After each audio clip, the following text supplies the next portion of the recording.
ಕೊಟ್ಟೂರು. Digital equaliser skill bridge ಕಾರ್ಯಕ್ರಮದ ಅಡಿಯಲ್ಲಿ share out event ಆಯೋಜನೆ. The American India foundation trust ವತಿಯಿಂದ ಡಿಜಿಟಲ್ ಈಕ್ವಲೈಸರ್ ಕಾರ್ಯಕ್ರಮದ ಅಡಿಯಲ್ಲಿ ವಿಜಯನಗರ ಜಿಲ್ಲೆ ಕೊಟ್ಟೂರು ಪಟ್ಟಣದ ಸರ್ಕಾರಿ ಬಾಲಕಿಯರ ಪ್ರೌಢಶಾಲೆ ಇವರ ಸಂಯುಕ್ತಾಶ್ರಯದಲ್ಲಿ ಶೇರ್ ಔಟ್ ಈವೆಂಟ್ ಎಂಬ ಕಾರ್ಯಾಗಾರವನ್ನು 11 ಜುಲೈ 2025ರಂದು ಯಶಸ್ವಿಯಾಗಿ ಹಮ್ಮಿಕೊಳ್ಳಲಾಗಿತ್ತು. The American India Foundation EY skill bridge ಕಾರ್ಯಕ್ರಮವು ವಿಜಯನಗರ ಜಿಲ್ಲೆಯಲ್ಲಿ 2022-23ನೇ ಶೈಕ್ಷಣಿಕ ವರ್ಷದಿಂದಲೂ ಕಾರ್ಯನಿರ್ವಹಿಸುತ್ತಿದ್ದು, ವಿಜಯನಗರ ಜಿಲ್ಲೆಯ ಹೊಸಪೇಟೆ, ಕೂಡ್ಲಿಗಿ, ಹಗರಿಬೊಮ್ಮನಹಳ್ಳಿ ಮತ್ತು ಹರಪನಹಳ್ಳಿ ತಾಲೂಕುಗಳಲ್ಲಿನ ಒಟ್ಟು 70 ಸರ್ಕಾರಿ ಪ್ರೌಢಶಾಲೆಗಳಲ್ಲಿ ಕ್ರಿಯಾಶೀಲವಾಗಿ ಕಾರ್ಯನಿರ್ವಹಿಸುತ್ತಿದ್ದು, ಈ ಯೋಜನೆಯಡಿಯಲ್ಲಿ ವಿದ್ಯಾರ್ಥಿಗಳಿಗೆ ಹಣಕಾಸು ಸಾಕ್ಷರತೆ, ಲಿಂಗ ಸಮಾನತೆ ಅರಿವು, ಸ್ಟೆಮ್ಸ್ ಕ್ಷೇತ್ರಗಳ ವೃತ್ತಿಜ್ಞಾನ, ಭವಿಷ್ಯದ ತಂತ್ರಜ್ಞಾನ, ಕೋಡಿಂಗ್ನ ಮೂಲಭೂತ ಪಾಠಗಳು ಮತ್ತು 21ನೇ ಶತಮಾನದ ಕೌಶಲ್ಯಗಳ ಕುರಿತ ತರಬೇತಿಯನ್ನು ನೀಡಲಾಗುತ್ತಿದೆ. ಈ ಕಾರ್ಯಾಗಾರದ ಉದ್ದೇಶವು ವಿದ್ಯಾರ್ಥಿಗಳು ತಮ್ಮ ಕಲಿತ ಕೌಶಲ್ಯಗಳನ್ನು ಮತ್ತು ಸೃಜನಶೀಲ ಕೌಶಲ್ಯಗಳನ್ನು ಚಟುವಟಿಕೆ ಆಧಾರಿತ ಪ್ರದರ್ಶನಗಳ ಮೂಲಕ ತೋರಿಸಬೇಕೆಂಬುದಾಗಿದೆ. ವಿದ್ಯಾರ್ಥಿಗಳು ತಮ್ಮ ಕಲಿತ ವಿಷಯಗಳನ್ನು ಜಾಗೃತಿಯಿಂದ ಮತ್ತು ಉತ್ಸಾಹದಿಂದ ಪ್ರಸ್ತುತಪಡಿಸಿದರು. ಈ ಮೂಲಕ ಅವರು ಹೊಂದಿದ್ದ ಕೌಶಲ್ಯಗಳ ಅಭಿವೃದ್ಧಿಗೆ ಮತ್ತಷ್ಟು ವೇದಿಕೆ ಒದಗಿಸಿತು. ಸ್ಕಿಲ್ ಬ್ರಿಡ್ಜ್ ಕಾರ್ಯಕ್ರಮವು ವಿದ್ಯಾರ್ಥಿಗಳಲ್ಲಿ ಹಣಕಾಸಿನ ಜ್ಞಾನ ಬೆಳೆಸುವಲ್ಲಿ, ಭವಿಷ್ಯದ ತಯಾರಿಗೆ ನೆರವಾಗುವಲ್ಲಿ ಹಾಗೂ ಸೃಜನಶೀಲತೆಯನ್ನು ಉತ್ತೇಜಿಸುವಲ್ಲಿ ಪ್ರಮುಖ ಪಾತ್ರ ವಹಿಸುತ್ತಿದೆ.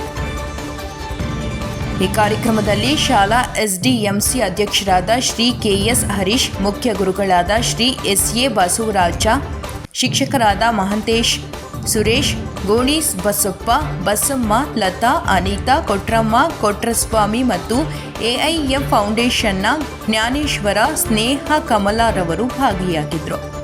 ವರದಿ ಚಿಗಟೇರಿ ಜಯಪ್ಪ, ವಿಜಯನಗರ.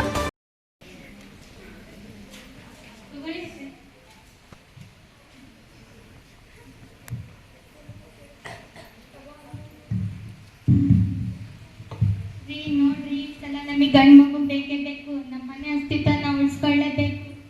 ಹೌದು, ಈಗಾಗಲೇ ಒಂದು ಹೆಣ್ಮಗು ಇದೆ, ಇನ್ನೊಂದು ಹೆಣ್ಮಗು ಆದರೆ ತುಂಬಾ ಕಷ್ಟ. ನೀನಾದ್ರೂ ಹೇಳೋ ಮಹೇಶ. ಅನು, ಈಗಾಗಲೇ ಹೆಣ್ಮಗು ಇದೆ, ಸಾಕು ನಮಗೆ ಹೆಣ್ಮಗು. ಗಂಡು ಮಗುನೇ ಬೇಕು, ಜೀವನ ಸಾಗಿಸೋದು ಕಷ್ಟ ಆಗುತ್ತೆ. ಆ ಮಗುನ ನಾನಲ್ವಾ ರೀ ಪ್ರೀತಿಯಿಂದ ನೋಡ್ಕೊಳ್ಳೋದು? ನನ್ನ ಮಾತನ್ನು ಸ್ವಲ್ಪ ಕೇಳ್ಬೇಕಲ್ವಾ ರೀ? ಕೇಳೋದಿಲ್ಲ ಕೇಳಷ್ಟೇ. ಪ್ಲೀಸ್ ರೀ ಅತ್ತೆ, ನೀವಾದ್ರೂ ಸ್ವಲ್ಪ ಹೇಳಮ್ಮ. ಈ ಸಲ ನಮಗೆ ಸ್ವಲ್ಪ ಹೇಳಿ ಅತ್ತೆ.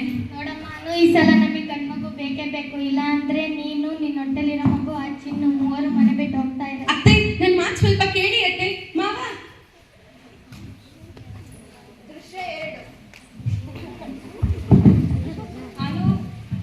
ಅನು ಹೇಳಕ್ ಕೇಳು, ಬೆಳಗ್ಗೆ ಹಾಸ್ಪಿಟ್ಲಿಗೆ ರೆಡಿಯಾಗಿ ಹೋಗೋಣ. ರೀ, ನನ್ನ ಮಾತು ಸ್ವಲ್ಪ ಕೇಳ್ರಿ. ಆಸ್ಪತ್ರೆಗೆಲ್ಲ ಹೋಗೋದು ಬೇಡ ರೀ. ಹಠ ಮಾಡ್ಬೇಡ ಅನು, ಬಾ. ನಾನು ಬರಲ್ಲ ರೀ. ಬರ್ಲಿಲ್ಲ ಅಂದ್ರೆ ನನ್ನ ಜೊತೆ ಜೀವನ ಸಾಗಿಸೋದು ಕಷ್ಟ ಆಗುತ್ತೆ. ನಾನು ಡೈವರ್ಸ್ ಕೊಡ್ತೀನಿ. ನಾನು ರೀ, ನನ್ನ ಮಾತು ಸ್ವಲ್ಪ ಕೇಳ್ರಿ. ರೀ ರೀ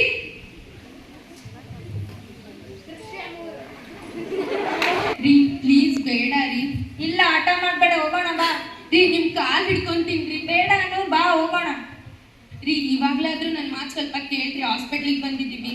ಇಲ್ಲ ಅನು, ಹೋಗೋಣ ಬಾ. ಹೇಳೋದಿಲ್ಲ ಪ್ಲೀಸ್ ರೀ. Excuse me madam. ಪ್ರಾಬ್ಲಮ್? ನಮ್ಮ ಮನೆಯವ್ರನ್ನ ಚೆಕಪ್ ಮಾಡ್ಬೇಕಾಗಿತ್ತು ಮೇಡಮ್. ಹೌದಾ? ನಾನು ಮಾಡ್ತೀನಿ, ಹೊರಗೆ ಹೋಗಿ. ಏನಮ್ಮ ಹೆಸರು? ಅನು ಡಾಕ್ಟರ್. ಹೌದಾ? ಫಸ್ಟ್ನೇ ಮಗುನ ಎರಡನೇ ಮಗು? ಎರಡನೇ ಮಗು ಡಾಕ್ಟರ್. ಹೌದಾ? ತುಂಬಾ ಆರೋಗ್ಯವಾಗಿದೆಯಾ? ನಿನ್ನ ಮಗು ಕೂಡ ಆರೋಗ್ಯವಾಗಿದೆ. ಚೆನ್ನಾಗಿ ಊಟ ಮಾಡು, ಸ್ವಲ್ಪ ಕೆಲಸ ಮಾಡು, ಆರೋಗ್ಯ ಕಡೆ ಗಮನ ಕೊಡು. ಮಾತ್ರೆ ಬರ್ಕೊಡ್ತೀನಿ, ಇವನ್ ತಗೊಂಡು ಬಂದು. ಆಯ್ತು ಡಾಕ್ಟರ್, ತಂದು ತೋರಿಸ್ಬೇಕಲ್ವಾ?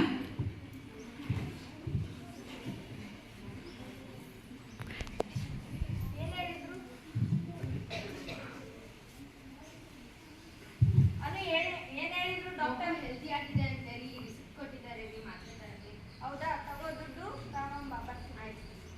Excuse me madam. ಬನ್ನಿ. ನಾನು ಬೇರೆ ವಿಚಾರಕ್ಕೆ ಬಂದಿದ್ದೆ ಮೇಡಮ್. ಯಾವ ವಿಚಾರಕ್ಕೆ? ನಮ್ಮ ಹೆಂಡತಿ ಹೊಟ್ಟೆಲಿ ಯಾವ ಮಗು ಇದೆ ಮೇಡಮ್? ಏನಪ್ಪ ಹಿಂಗ್ ಕೇಳ್ತೀಯ? ಏನು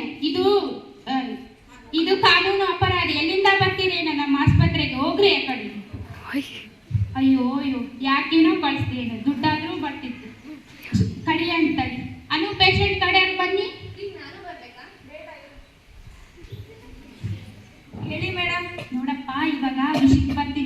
ಕೊಡ್ತೀಯಾ? ನೀವೇ ಹೇಳ್ಬೇಕು ಮೇಡಮ್. ಇವಾಗ ಯಾವ ಮಗು ಅಂತ ಹೇಳೋಕೆ 10,000 ಆಗುತ್ತೆ. ಅದಕ್ಕೆ ಪರಿಹಾರ ಕೊಡಕ್ಕೆ 40,000. ನಿನಗೆ ಯಾಕೆ ಬೇಕು? 10,000 ತಗೊಂಡು ಹೇಳಿ ಮೇಡಮ್. ಹೌದಾ? ನಿಮ್ಮ ಹೆಂಡತಿ ಹೊಟ್ಟೆಯಲ್ಲಿ ಹೆಣ್ಮಗು ಇದೆ, ಏನ ಸರಿನಾ? ಆಯ್ತು ಮೇಡಮ್, ಥ್ಯಾಂಕ್ಸ್. ಏನು ಹೇಳಿದ್ರಿ ಡಾಕ್ಟರ್? ಏನೂ ಹೇಳಿಲ್ಲ, ಬಾ ಮನೆಗೆ ಹೋಗೋಣ. ಓ ಬಂದ್ರಾ? ಬನ್ನಿ ಬನ್ನಿ. ಡಾಕ್ಟರ್ ಏನಂದ್ರು? ಚೆನ್ನಾಗಿದೆ ಅಂತೆಪ್ಪ ಮಗು. ಯಾವ ಮಗು? ಹೆಣ್ಮಗು ಅಂತೆಪ್ಪ. ಹೆಣ್ಮಗುನ? ನಾನು ಹೇಳಿದ್ನಲ್ಲ ಅದು ಹೇಳೋ ಮಹೇಶ, ನೀನು ಹೇಳ್ಬೇಕಪ್ಪ. ಸಾಕು ನಿಲ್ಲಿಸ್ರಿ ನಿಮ್ಮ ನಾಟಕನ. ಹಾಸ್ಪಿಟಲ್ನಲ್ಲೇ ನಾನು ಎಲ್ಲಾನು ಕೇಳಿಸ್ಕೊಂಡೆ. ನೀವಿಷ್ಟು ಕೀಳ್ಮಟ್ಟಕ್ಕೆ ಇಳಿತೀರಾ ಅಂತ ನಾನು ಯೋಚನೆ ಕೂಡ ಮಾಡಿದ್ದಿಲ್ಲ. ಹೇಗೆ ನಿಮ್ಗೆ ಮನ್ಸು ಬಂತು ಈ ತರ ಮಾಡಕ್ಕೆ? ಏನಿಲ್ಲ, ಅದು ತಗ್ಸೋಣ ಅಂದ್ರೆ ತಗ್ಸೋಣ. ಯಾಕ್ರಿ? ಹೆಣ್ಮಗು ಆದ್ರೇನು ಗಂಡ್ ಮಗು ಆದ್ರೇನ್ರಿ? ಇಲ್ಲ ಅನು, ಅಪ್ಪ ಅಮ್ಮ ಹೇಳಿದ ಮಾತು ಕೇಳನು. ಕೇಳಲ್ಲ ರೀ ನಾನು. ಅನು ಇಲ್ಲಿ ಕೇಳ. ಅತ್ತೆ ನಿಲ್ಸಿ ಅತ್ತೆ, ಸಾಕು ಅನು ಬಿಡ್ರಿ. ತಗಸ್ಲೇಬೇಕಪ್ಪ, ತಗಸ್ಲೇಬೇಕಪ್ಪ. ನಿನ್ ಫ್ರೆಂಡಿನ ಮದ್ವೆ ಇದೆ ಅಂತ ಈಗ ಅವನ್ನೆಲ್ಲಾರ ಹೊರಗೆ ಕರ್ಕೊಂಡು ಹೋಗಿ ತಗ್ಸ್ಬಿಡು. ಆಯ್ತಪ್ಪ.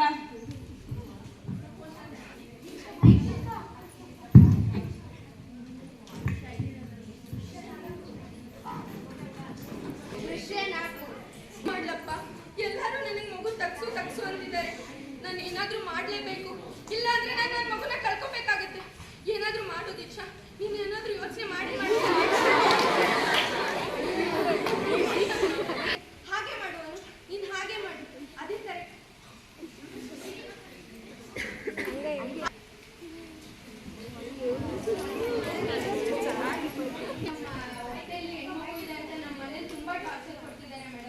ಈಗಿನ ಕಾಲದಲ್ಲಿಯೂ ಹಿಂಗ ಬೇಕಾದ್ರೆ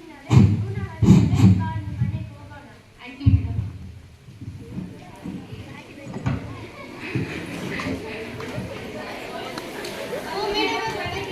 ನಾನಿಲ್ಲಿ ಬಂದಿರೋದು ಕೂತ್ಕೊಳಕ್ಕಲ್ಲ. ನೀವು ಮಾಡ್ತಾ ಇರೋದು ಎಷ್ಟು ತಪ್ಪಂತ ಗೊತ್ತಾ?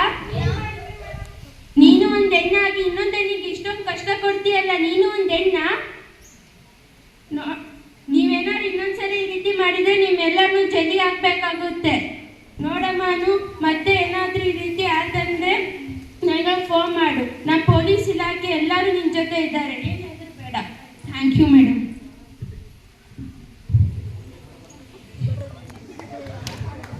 ಏನು ಮಾಡಕ್ಕಾಗಲ್ಲ ಅಪ್ಪ.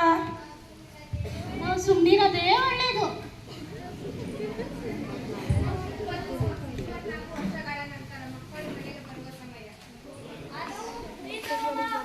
ಈ ಹೋಗ್ರಿ, ಬರೀ ಟಿ ಅಂತೀರ, ನಾನಂತೂ ತರಲ್ಲ.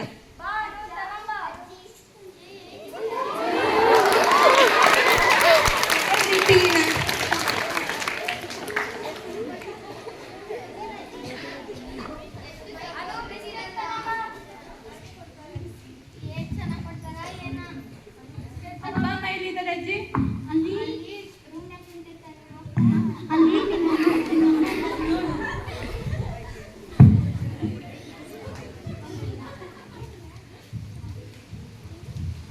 ಅಪ್ಪ ಚೆನ್ನಾಗಿದ್ದೀರಾ ಮಕ್ಕಳ? ಕೂತ್ಕೋ